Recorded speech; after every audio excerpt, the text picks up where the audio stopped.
Ya mungkin sih itu karena ini pondok berbasis tahfidz, pondoknya pondok tahfidz, ya mungkin dititik beratkan di itu poin hafalan dan bacaan Tapi Al-Quran. apakah ada kemungkinan seandainya saya punya kenalan nih nggak bisa baca Al-Quran sama sekali, atau mungkin bisanya ya terbata-bata, itu bisa nggak sih masuk di Al-Quran? Bisa diterima atau enggak? Oke, 3 2 1 agligil bab. Gimana Mas? Mau nanya apa?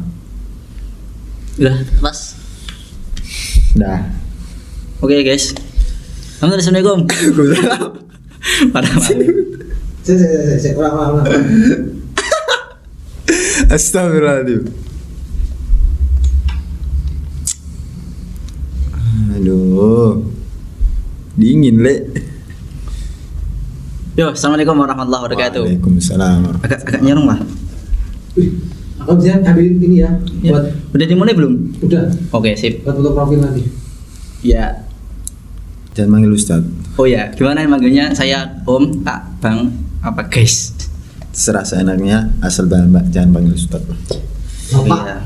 Ini pada kesempatan kali ini saya akan ada pertanyaan ya, mungkin. Ini ada pertanyaan dari netizen tentang bentar, ada telepon masuk. Netizen tentang, kan ini kan kakak kan dari Pondok Pesantren Hamalatul Quran ya. Ya betul. Tuh, itu gimana sih? Nah, ini pertanyaannya sangat-sangat umum. Gimana sih cara mendaftar di pondok pesantren tersebut? Cara mendaftar ya. Untuk cara mendaftar, untuk sekarang sih dikarenakan sekarang lagi masa COVID atau masa pandemi, jadi Hamalatul Quran itu semua pendaftaran menjadi online. Maksudnya dalam semua hal mulai dari yang dulunya awalnya bisa datang ke pondok, mulai mengirimkan berkas-berkas seperti apa namanya? Ya, persyaratan itu bisa melalui langsung offline, datang ke pondok ataupun menanyakan survei-survei yang lainnya langsung ke pondok. Namun sekarang ditiadakan terlebih dahulu karena adanya masa pandemi COVID ini. Oh, berarti sampai tes-tesnya juga online? Iya, tes-tesnya pun online. Oh, Ya, tes-tes seperti tes Al-Quran, tes wawancara, dan semuanya. Intinya semuanya, semua Berarti- hal yang berkaitan dengan pendaftaran, semua untuk saat ini jadikan online semuanya. Berarti memang kalau online lebih mudah ya. Jadi yang jauh-jauh nggak perlu datang ke Jogja. Iya sih, mungkin ada baiknya seperti itu. Maksudnya mungkin ada hal positif dan ada hal negatifnya dari pendaftaran berbasis online ini. Oke, sip. Tapi juga ada negatifnya juga ya. Ya mungkin. Kalau mungkin orang ada. tua yang masih ketinggalan. Iya, mungkin itu gimana? bisa jadi salah satu hal negatif yang berdampak dari pendaftaran berbasis online ini. Nah, itu gimana solusinya? Kalau untuk solusi sih dari Apakah kalau ada yang masih ketinggalan zaman atau orang tuanya gitu datang ke pondok boleh nggak? Bisa. Untuk saat ini bisa, cuma asalkan itu memenuhi protokol kesehatan seperti memakai masker, Oh, sip. cuci tangan, jaga jarak, itulah yang terpenting. Protokol kesehatan ada, kami pun terbuka. Oke. Kemudian itu mengenai sulit nggak sih tes di Hamalatul Quran? Katanya sih dengar ya, ini dengar itu saingannya ribuan tapi kok yang diterima hanya akhir tahun kemarin 105. Itu bagaimana dengan persaingan yang ketat? Apakah tesnya juga Kalau sulit? dibilang sulit sih kalau menurut saya, bagi saya yang sudah pernah merasakan apa itu tes hafalan di Hamala sebelum saya masuk, apa yang saya rasakan itu ya, yang saya rasakan sih sulit, memang sulit, apalagi terutama dengan tertekan adanya persaingan antara pesaing-pesaing lain kan banyak gitu kan. Iya. Yang saya pikirkan di situ hanya satu sih, Apa? optimis. Yang penting optimis dulu ya. Yang penting Tes. optimis dulu. Tes. Setelah kita melakukan tes, setelah kita memberikan semua yang terbaik, pokoknya Masalah terima nggak terima itu akhir. Oh ya. Kita tawakal sama Allah saja. Masya Allah. Iya. Itu udah hal yang nggak bisa kita jangkau kan nanti, atau diterima Iya. atau tidaknya. Itu udah kita serahkan aja sama Allah. asalkan kita juga Berusaha dulu. sudah berusaha yang terbaik, Iya, usaha iya. yang terbaik. Dan setelah itu ya banyak berdoa. Oh iya, untuk tesnya apa aja sih? Apa aja untuk masuk Untuk Jamaatul tesnya untuk tes pertama itu ada tes pengetahuan. Pengetahuan. Itu yang pertama, pengetahuan seperti pengetahuan umum, seperti ilmu umum seperti matematika, IPA dan lain-lain. Iya. Juga nanti ada ilmu agama juga. Kemudian yang kedua ada tes wawancara. Iya. Tes wawancara nanti ada prosedurnya sendiri lah. Kemudian yang terakhir nanti ada tes bacaan Al-Quran dan hafalan Al-Quran. Itu beda ya, bacaan dan hafalan Oh berarti dibedakan. dibedakan. Beda nilai, Oh iya iya. nggak jadi satu, beda nilai. Untuk dari semua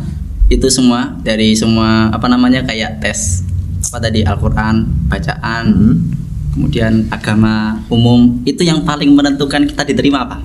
Apakah apa coba? Yang paling menentukan ya, saya sendiri sih kurang tahu. Cuman ya karena ini mungkin pondok tahfidz ya mungkin yang paling besar yaitu bacaan Al-Quran dan hafalan. Itu yang saya tahu karena memang saya kan bukan siapa-siapa dia, malah Iya. hanya sekedar Alumni. ya Iya. kan. Ya mungkin sih itu karena ini pondok berbasis tahfidz, pondoknya pondok tahfidz, ya mungkin dititik beratkan di itu poin hafalan dan bacaan Tapi Al-Quran. apakah ada kemungkinan seandainya saya punya kenalan nih nggak bisa baca Al-Quran sama sekali, atau mungkin bisanya ya terbata-bata, itu bisa nggak sih masuk di Al-Quran? Bisa diterima atau enggak? Itu sih pertanyaan sulit ya Mas. Sulit ya. Saya juga kurang tahu kalau masalah itu ya. Ya gimana ya, saya juga bingung sih kalau pertanyaan seperti itu. Soalnya kan si Ana juga belum bisa apalagi kalau belum bisa sama sekali. Itu mungkin ya Susah sih. tersindir sama saingan-saingan yang Iya, lain-lain. banyak kan saingan-saingan lain kan yang bahkan kemarin di tahun terakhir kemarin sampai ya sekitar 500 ke atas lah pendaftar, dan hanya yang diterima 100. 105. Oh ya, untuk sekarang pendaftaran saat ini berapa jumlahnya sementara ini? Untuk sementara ini ya, Sekitar kurang lebih aja berapa? kurang lebih sih mungkin ada sampai 500 tuh ada. Udah banyak berarti ya? Udah banyak sih. Apalagi kan sekarang online. Online. Jadi lebih mudah kan. Untuk pendaftar kan berbagai macam itu daerahnya, ada yang dekat, yang paling jauh dari mana? Kalau saat ini ada yang dari luar negeri. Luar negeri? Iya. Luar negerinya mana itu? Itu tinggalnya di luar negeri, lahir di luar negeri, atau memang orang Indonesia ke luar negeri lagian? Dia lahir di mana? Aku nggak tahu. Eka tuh lahir di mana? Eka tuh lahir di mana? Mana? Jepang. Sama? Dia lahir di Oh, Jepang. Eka. Oh iya, yang satrinya namanya Eka itu ya? Lahirnya di mana itu? Jepang kayaknya. Iya, Dari Eka. Jepang. Itu namanya Eka, dan adiknya pun juga masuk di Hamatul Terima Quran. ya, oh, alhamdulillah. Alhamdulillah diterima kan. Dari Jepang ada. Oh yaudah, untuk memperpendek durasi ini udah berapa menit di situ tulisannya? 8 menit. 8 menit? Ya. Oke, 9. Ya masih ada waktu 2 menit lah. Kita mungkin video ini kita buat 10 menit ya. Untuk apalagi? pertanyaan terakhir, ini pesan dari Kak Nabil ya, selaku alumni dan selaku alumni aja. Pesan untuk santri baru atau calon santri baru atau santri yang sedang masih di Hamal Quran. Motivasi lah, Motivasi ya.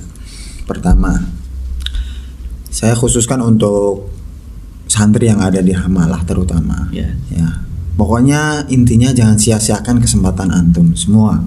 Ya. Ya sudah antum ketahui semua lah.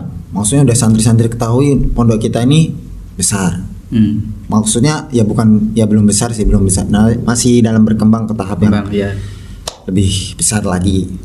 Dan intinya kalian juga tahu, maksudnya santri-santri juga tahu kalau pondok di Hamalatul Quran itu nggak mudah kan, masuk ke Hamalatul Quran tuh nggak mudah. Ya, perlu saingan Kalian yang saingan yang banyak sekali kan. Masih banyak yang pengen masuk ke Hamalatul Quran. Nah itu jangan disia-siakan, karena mungkin ada yang di luar sana lebih semangat. Kalau misalkan antum lagi futur, lagi malas, Mungkin itu sebagai motivasi ya. Iya. Atau ya. bisa jadi buat motivasi. Soalnya kita kan berpikir, aduh, di luar sana kan banyak yang pengen masuk sini gitu kan, masuk hamalah tuh kan banyak gitu kan. Kenapa aku harus malas-malasan? Mungkin ada waktunya malas, waktunya futur, waktunya letih, susah, capek ngafal atau dan lain-lainnya. Tapi ya kan di Hamal Tur kan juga nggak selalu apa namanya menghafal Quran. Iya, ya. Kan banyak Ada kegiatan selingan. lain ini. Ya selingan kayak kegiatan apapun itulah. Seperti ada olahraga, kan bisa diselingi dengan itu maksudnya. Jadi ya untuk yang di Hamal Quran ya pokoknya walaupun ketika antum semua malas ataupun lagi futur gitu lah, coba inget lah, apalagi orang tua yang pengen terutama anaknya hafal Quran, apakah kalian nggak ingin membahagiakan orang tua gitu kan? Intinya ya itu semangat aja terus. Oke, terus kemudian yang untuk santri yang di luar ataupun yang calon santri baru, untuk saat ini kan tahapnya baru tahap mau mendaftar, maksudnya tahap baru mau masuk gitu kan. Ya semangat, intinya itu semangat, mendaftar semangat. Pokoknya seperti yang saya rasakan kemarin, seperti yang saya rasakan dulu ketika saya awal mendaftar ya, optimis gitu aja. Tetap optimis. Intinya kalian berusaha yang terbaik dulu. 100% berusaha yang terbaik, kemudian nanti hasilnya serahkan sama Allah. Iya. Saya juga banyak-banyak berdoa. Yang penting pertama kita harus ikhtiar, kemudian berdoa ya. Ya betul. Ya seperti yang Ustadz saya ucapkan tadi, beliau bilang usaha itu 10% aja, sisanya tinggal berdoa. Dah, intinya itu. Berarti untuk calon santri baru kalian harus tetap semangat, optimis, dan berusaha yang terbaik. Ya itu pesan saya. Diterima atau tidaknya itu adalah kita serahkan. Iya, kita serahkan sama yang Maha Kuasa. Oh ya, oke. Permisa, mungkin cukup sekian ini video singkat dari yang kami persembahkan. Intinya adalah kita titik temukan pembicaraan antara saya dan Kak Nabil selaku alumni dari Pondok Pesantren Hamalatul Quran, bahwasanya siapa saja calon santri maupun alumni, intinya satu, apa?